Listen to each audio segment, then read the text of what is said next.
Hello everyone and welcome. Today we're going to be taking a look at the Groop platform in a bit more detail and some of the more specific areas. The area that we're going to be looking at today is the dashboard.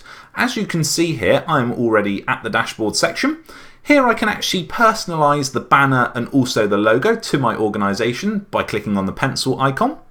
And I can also see some general information around my group or club as well. This here I can see the sort of total number of subgroups if I have any, the number of people within my group, any events, and also registration numbers against those events as well. I can see up and coming events as well, which means that I can actually respond to them from here to say whether I'm going, not going, or if I'm undecided. And I can also view the event in a bit more detail if I wanted to and download it to my personal calendar as well.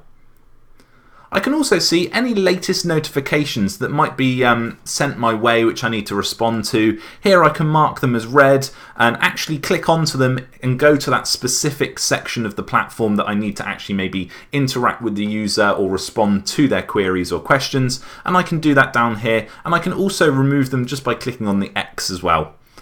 This has been the Groop Dashboard. For any further questions, please feel free to leave them down below in the comments section. We'll be more than happy to answer them and get back to you if you do have any. Thanks for your time. Bye bye.